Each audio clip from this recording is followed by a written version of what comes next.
Kami mengucap syukur Bapa.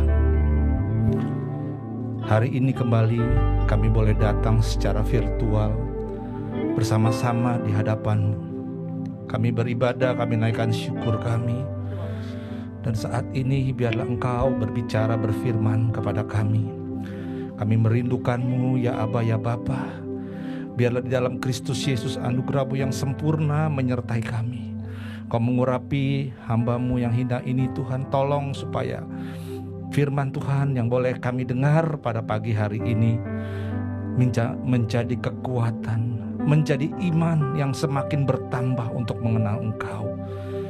Pengurapan-Mu turun atas hamba-Mu dan juga atas umat-Mu di setiap rumah-rumah Tuhan. Kami percaya firman-Mu menyembuhkan, firman-Mu memberikan penghiburan dan pengharapan yang baru. Terima kasih Tuhan, dan kami siap untuk duduk diam dalam hadirat-Mu. Terpujilah nama-Mu, di dalam nama Yesus Kristus kami berdoa dan bersyukur. Haleluya. Kita sama-sama yang percaya katakan amin. Sekali kita beri tepuk tangan buat Tuhan. Haleluya. Puji Tuhan. Shalom semuanya, jemaat Mangga 2 yang dikasihi oleh Tuhan Yesus Kristus. Saya pertama minta maaf tadi, nggak tahu juga gitu kenapa yang namanya Voice of Pentecost di sebagian HP itu bisa dengar, tapi di sebagian lagi tidak bisa mendengar. Ya, jadi mungkin ada yang perlu diselidikin gitu kenapa ya.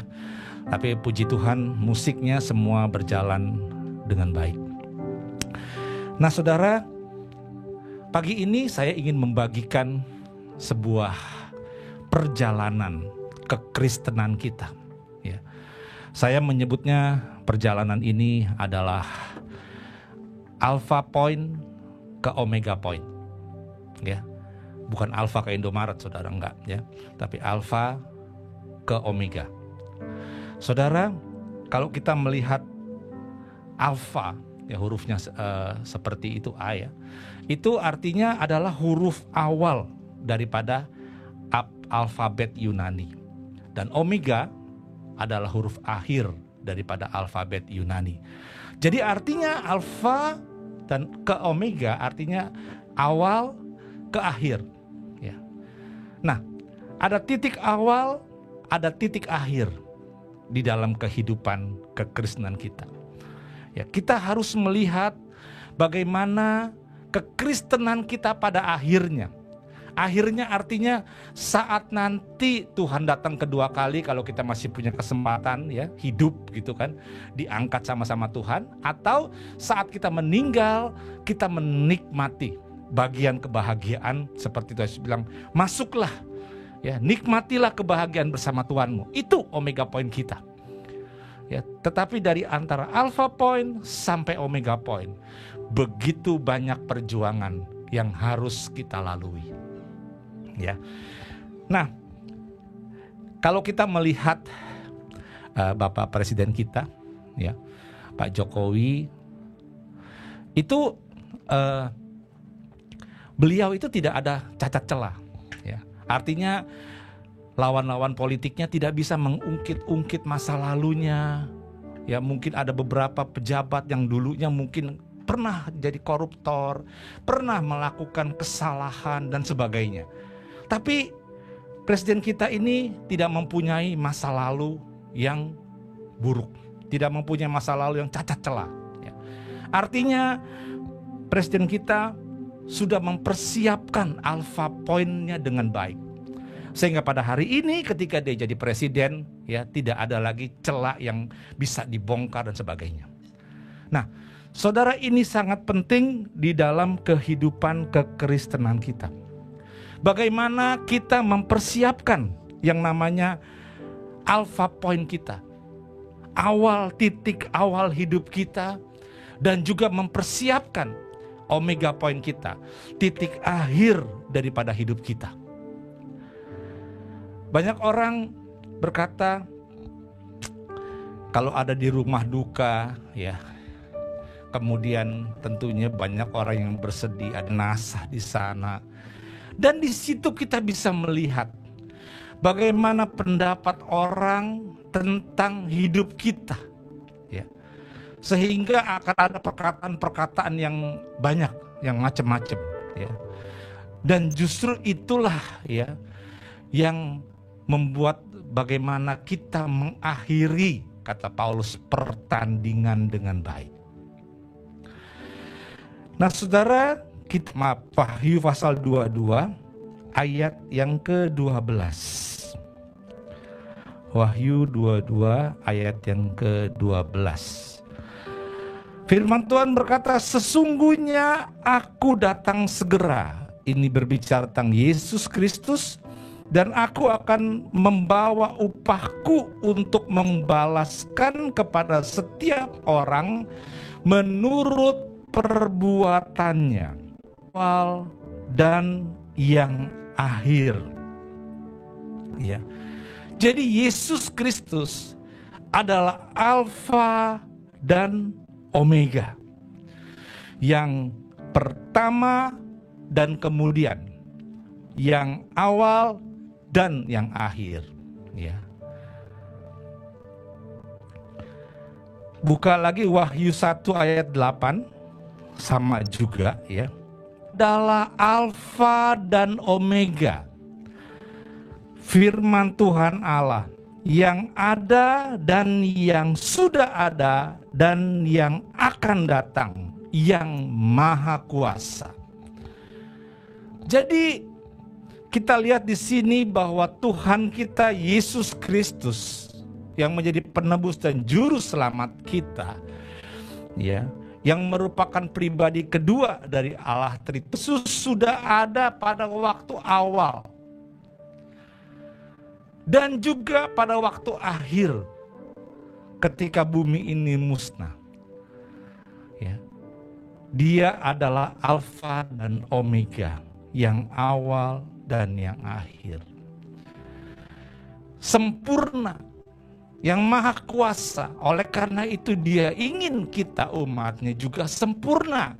Dari awal, Kejadian pasal 1 ayat yang ke-1, ya, Kejadian 1 ayat yang ke-1.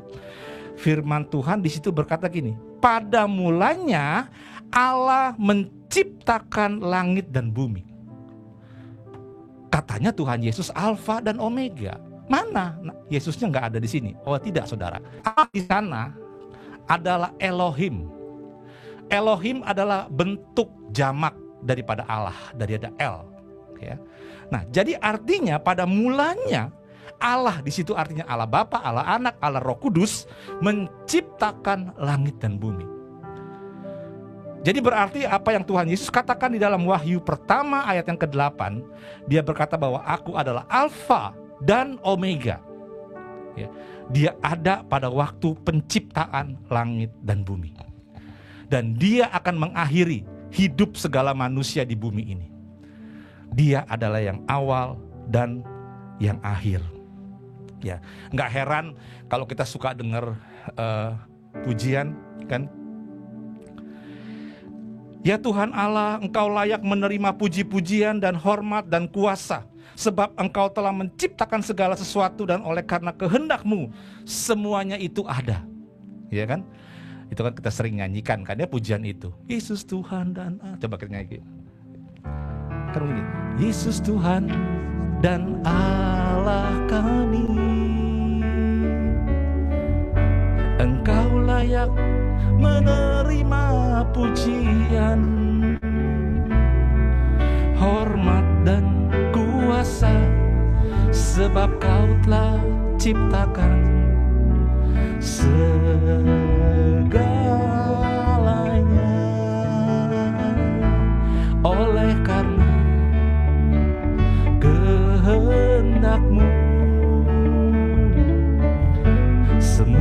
semuanya itu telah ada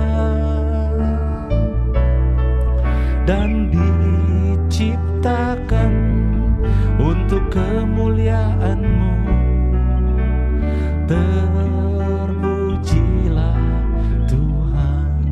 Ya, saudara ya. Jadi Yesus Tuhan itu semuanya diciptakan untuk kemuliaan Dia. Dialah awal dan Dialah yang akhir. Tetapi kenapa Tuhan berkata bahwa aku adalah Alfa dan Omega? Tuhan tidak berkata aku adalah Alfa sampai dengan Omega. Ya. Kata dan di situ berarti Alfa dan Omega terjadi bukan di dalam satuan waktu. Kenapa? Karena Allah kita di dalam Yesus Kristus adalah Allah yang kekal. Dia tidak mengenal waktu.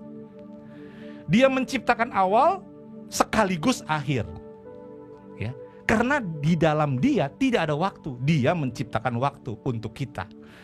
Ya, sehingga Petrus berkata di hadapan Tuhan 1 hari seperti 1000 tahun dan 1000 tahun seperti 1 hari. Ya, itu berarti kekekalan. Nah, saudara, Tuhan pernah biasanya ya pada setiap orang, kita bukan Tuhan pernah, kita pernah gitu merasakan, mencicipi gitu sebagian dari kekekalan. Ya. Kayak seperti di dalam Pengkhotbah 3 ayat 11 kan berkata begini, Ia membuat segala sesuatu indah pada waktunya, bahkan Ia memberikan kekekalan dalam hati mereka. Ya. Jadi manusia itu ketika diciptakan ada sebuah keinginan hati tentang kekekalan. Karena manusia, saudara dan saya diciptakan sesuai gambar Allah. Ya. Nah, misalnya gini, saudara lagi mengerjakan hobi, entah itu hobi masak atau lagi ngelihat YouTube, apa saja ya. Saudara mengerjakan itu dari pagi hingga sore. Saudara nggak rasa tiba-tiba, loh kok sudah jam 6 ya? Saya nggak makan, sampai lupa makan loh, ngerjain ini saking asiknya. Ya. Nah, artinya saudara dan saya itu sedikit mencicipi lupa waktu. Ya. Itulah kekekalan. Jadi ketika saudara dan saya nanti ada di surga, kita memuji-muji Tuhan setiap hari, ya setiap saat kita berkata, aduh ini bosen banget ya. No, saat kita melakukan sesuatu yang kita sukai, maka itu sepertinya tidak ada waktu. Ya, kita akan senang terus memuji dan menyembah Tuhan. Ya. Nah, jadi kita harus ngerti hari ini, ya, Alpha Point adalah titik awal hidup kita, khususnya saat Yesus hadir dalam hidup kita. Itulah Alpha Point kita. Dan Omega Point adalah titik akhir kita ketika kita meninggal atau diangkat oleh Tuhan. Keadaan kita seperti apa? Ya. Yesus berkata, aku yang awal dan yang akhir. Kita harus ikut juga. Yang awal, cuma kita harus berkata sampai dengan akhir. Di dalam Alkitab, ada di dalam perjanjian lama. Ya. Ada seorang tokoh Alkitab yang kita kenal namanya Daud. Dia bermazmur. Mazmurnya sangat terkenal di Mazmur 23. Ya. Judulnya Tuhan adalah Gembalaku. Kalau kita lihat di Mazmur 23 ayat pertama, ya, firman Tuhan berkata begini, Mazmur 23 ayat pertama, Tuhan adalah gembalaku, takkan kekurangan aku. Perhatikan baik-baik, di situ Tuhan huruf besar, artinya Yahweh, Yehova, Bapa di surga. Ya, adalah gembalaku. Dia mengawali hidupnya, dia menyerahkan hidupnya kepada Bapa di surga. Ya. Dan kemudian di ayat yang ke-6 dari Mazmur 23 dikatakan kebajikan dan kemurahan belaka akan mengikuti aku seumur hidupku, dan aku akan diam di rumah Tuhan sepanjang masa. Ya. Jadi di awal dia memulai dengan Tuhan. Ketika Omega Point, dia bilang, aku rindu diam di rumah Tuhan sepanjang masa. Di rumah Bapa sepanjang masa. kita bisa tinggal di rumah Bapa karena Yesus Kristus Tuhan. Ya, jadi nggak ada memang orang meninggal dikatakan bahwa telah pulang ke rumah Tuhan Yesus, nggak ada. Tapi telah pulang ke rumah Bapa. Karena yang punya surga itu Bapa. Ya. Kedua, di zaman Perjanjian Baru juga sama. Ada tokoh yang namanya Paulus. Kita lihat alpha poinnya Paulus. Filipi 3 ayat yang ke-7. Filipi 3 ayat yang ke-7 dan ke-8 dikatakan begini. Tetapi apa yang dahulu merupakan keuntungan bagiku, sekarang kuanggap rugi karena Kristus. Jadi rugi karena Kristus, bukan karena yang lain. Ya. Dia mengambil alpha point yang tepat. Malahan segala sesuatu kuanggap rugi karena pengenalan akan Kristus Yesus, Tuhanku, lebih mulia, lebih powerful, lebih excellent artinya ya, daripada semuanya. Oleh karena dialah aku telah melepaskan semua itu dan menganggapnya sampah supaya aku memperoleh Kristus. Saudara, Paulus menetapkan alpha pointnya. Dia orang berdosa, dia orang yang kejam, dia membunuh umat Tuhan. Tapi hari itu ketika Tuhan menampakkan diri ya, di perjalanan ke Damsyik, dia berkatakan, aku melepaskan semuanya. Yang dulu aku anggap keuntungan, sekarang aku lepaskan. Dia mulai alpha point yang baik. Dan dia berkata ketika dia melewati alpha sampai dengan omega. Pada saat omega point, kita lihat 2 Timotius 4 ayat 7. Ya, 2 Timotius 4 ayat 7. Dikatakan begini, aku telah mengakhiri pertandingan yang baik. Aku telah mencapai garis akhir dan aku telah memelihara iman. Wow, ya. Paulus berkata, omega point saya finishing well, ya, menyelesaikan dengan baik. Itu menjadi satu pertanyaan buat kita semua. Mampukah kita menyelesaikan pertandingan iman ini dengan baik di saat omega point kita? Ya. Ada orang berkata kepada saya, wah Pak Yupo enak ya sekarang ya, diberkati, udah jadi pengusaha audio, jadi pendeta lagi, ya, enak banget ya. Kan orang melihatnya omega point saya saat ini, yes. Tapi mereka tidak tahu alpha point saya. Dan apa yang saya perjuangkan dari alpha sampai omega saat ini. Ya saya juga sebelum jadi pengusaha ya kerja berat, ngangkat speaker, bawa mobil box sendiri, ngirim sendiri, nggak ada orang, ya. Deketin customer sendiri, masang sendiri, presentasi sendiri. Demikian juga jadi hamba Tuhan, ya. Mulai dari datang paling pagi, karena sound system gitu ya, persiapan dulu, pulang paling malam, nggak ada terima kasih tuh. Yang diterima kasih mah hamba Tuhan. Oh terima kasih, kalau sistem pulang dulu ya. Kita beres-beres, jarang udah pulang, udah sepi gedungnya, kita masih beres-beres. Itu waktu alpha point. Itu perjuangan saya sampai di omega point hari ini. Nah kita semua akan menghadapi itu hari-hari ini, ya. Kita mulai dari alpha point yang benar, dan kita harus finishing well di omega point yang baik. Nah, apa yang menjadi aspeknya, ya? Apa yang menjadi isi daripada alpha point sampai omega point? Ya, bagaimana kita mengakhiri omega point yang baik atau pertandingan yang baik? Yang pertama, kita harus pasti memulai dengan alpha point yang benar. Ya. Alpha point yang benar adalah menerima Yesus Kristus sebagai Tuhan dan Juru Selamat. Efesus 2 ayat 8, kita lihat. Efesus 2 ayat 8. Dikatakan, sebab karena kasih karunia kamu diselamatkan oleh iman. Itu bukan hasil usahamu, tetapi pemberian Allah. Ayat 9, itu bukan hasil pekerjaanmu, jangan ada orang yang memegahkan diri. Ya. Jadi alpha point kita adalah ketika kita diselamatkan. Ketika kita menerima Yesus Kristus sebagai Tuhan, dikatakan jangan ada yang memegahkan diri. Kenapa saudara? Banyak ada orang-orang hari-hari ini berkata, wah Tuhan begitu baik loh. Saya begitu berharga. Saya begitu berharga sehingga Tuhan jauh-jauh dari surga turun ke bumi menyelamatkan saya. Wow. Saudara, enggak. Sebelum kita diselamatkan, kita tidak berharga. Kita tuh sampah. Kita tuh bagiannya adalah masuk neraka.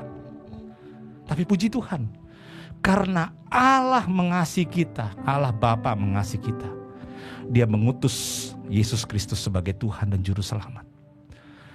Ya, karena kasih-Nya begitu besar, karena kasih karunia kamu diselamatkan oleh iman. Iman yang sudah ada sejak kita diciptakan, udah ada itu iman. Bukan iman itu timbul sendiri, enggak. Udah ada, cuman bagaimana sebagai orang berdosa kita meresponi iman yang sudah ada itu. Puji Tuhan kalau saudara di tempat ini yang sudah terima Yesus, saudara sudah memulai Alpha Point dengan baik. Tapi banyak orang di luar sana yang belum percaya kepada Yesus. Tawarkan Alpha Point yang baik buat mereka, biar mereka buka hati, ya, supaya mereka menerima kasih karunia oleh iman.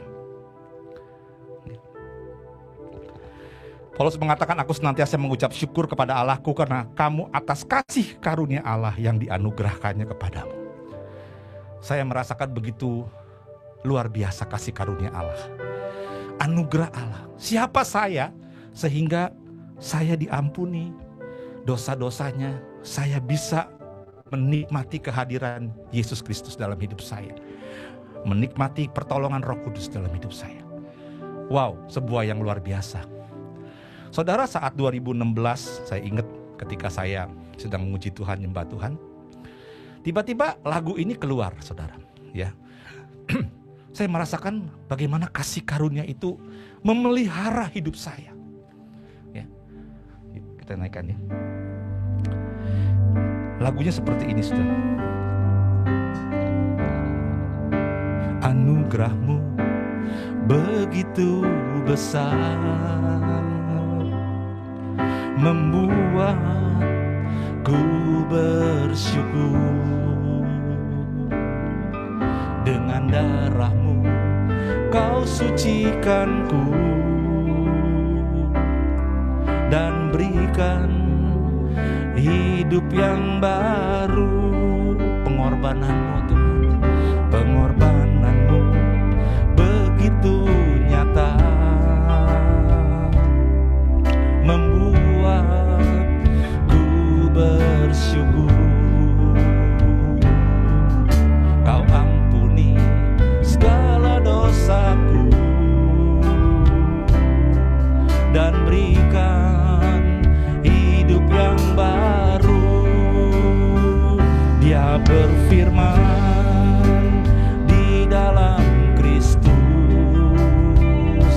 sesungguhnya ku ciptaan baru,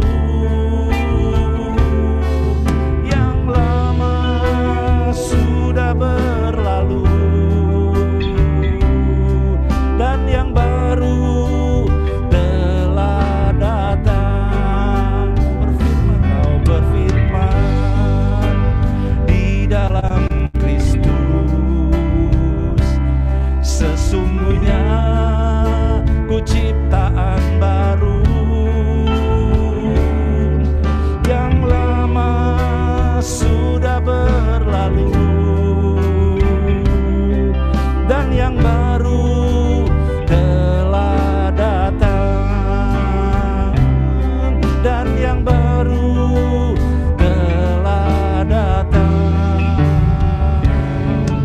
Ku menjadi ciptaan baru. Karena kasih karunia, saudara dan saya menjadi ciptaan yang baru. Itulah Alpha Point kita. Kita sudah memulai dengan yang baik, memulai dengan kasih karunia. Ya, di dalam doktrin ada yang mengatakan already and not yet. Kita already menerima keselamatan, already menerima Yesus Kristus sebagai Tuhan. Tapi ada not yet. Omega point kita belum selesai. Kita harus menjalani itu. Jadi kalau yang pertama, kita membutuhkan kasih karunia untuk memulai alpha point. Dan setelah kita menerima kasih karunia, maka hal selanjutnya kita harus memelihara iman. Tadi katakan bahwa karena iman kamu diselamatkan, ya. Karena kasih karunia oleh iman. Dan iman itu mesti dipelihara sampai kepada omega point. Paulus berkata tadi, aku telah mengakhiri pertandingan yang baik. Aku telah memelihara iman. Ya. Saudara, seorang yang melewati alpha point sampai ke omega point, perjuangannya adalah perjuangan iman. Roma 1 ayat 17 ya, berkata demikian. Sebab di dalamnya nyata kebenaran Allah yang bertolak dari iman dan memimpin kepada iman. Seperti ada tertulis, orang benar akan hidup oleh iman. Ya. Bagaimana iman saudara hari ini? Masih seperti baja, kokoh. Ya. Saudara dan saya orang benar karena dibenarkan oleh Kristus Yesus. Kita hidup dari iman kepada iman. Iman yang satu memimpin kepada iman yang lain. Iman kita akan semakin besar. Ya. Saudara, kasih karunia yang Tuhan kasih di dalam kita, ya, itu tidak boleh kita sia-siakan, saudara. Tapi kasih karunia itu harus bekerja di dalam kita. Di dalam 1 Korintus pasal 15 ayat yang ke-10, ya, 1 Korintus 15 ayat yang 10, dikatakan begini. Tetapi karena kasih karunia, aku adalah sebagaimana aku ada sekarang. Hari ini aku ada sekarang. Saudara ada sekarang hari ini. Dan kasih karunia yang dianugerahkannya kepadaku tidak sia-sia. Maksudnya apa? Tidak hanya terima kasih karunia selamat terus nggak ngapa-ngapain. No. Dikatakan sebaliknya, aku telah bekerja lebih keras daripada mereka semua, maksud dari rasul-rasul yang lain. Tetapi bukannya aku, bukannya Paulus yang kerja, tapi kasih karunia yang menyertai aku. Ketika kita memelihara iman, maka kasih karunia dalam hidup kita itu bekerja. Bekerja bagaimana? Bekerja lebih keras. Bekerja untuk memuliakan Bapa di surga. Di dalam doa Bapa kami, kalau saudara ingat, Bapa kami yang di sorga, dikuduskanlah namamu. Tuhan Yesus mengingatkan kepada saudara dan saya, kalau saudara berdoa Bapa kami, jangan lupa berkata kuduskan nama Tuhan. Artinya apa? Memuliakan nama Tuhan. Dengan cara bersaksi, menyampaikan kabar baik, berbuat kebajikan, berbuat kebaikan, menolong orang yang susah. Itu menguduskan nama Bapa. Ya. Jadi ini iman yang bisa membuat kita melakukan itu adalah dari iman yang satu kepada iman yang lain. Tapi jangan takut. Apakah saudara bertanya, mampu apa enggak saya, Pak? Saya berani jawab, mampu. Kenapa mampu? Karena ada kasih karunia di dalam kita yang bekerja. Ya. Iman itu adalah terobosan, ya. Penerobosan, ya. Menerobos dari hal-hal yang tidak mungkin menjadi mungkin, ya. Iman itu berkata mengalahkan dunia. Iman itu membuat setan gemetar, ya. Saudara nggak usah macam-macam sampai berbusa. Saya percaya begitu iman itu meningkat. Kata dalam nama Tuhan Yesus, engkau keluar. Ya.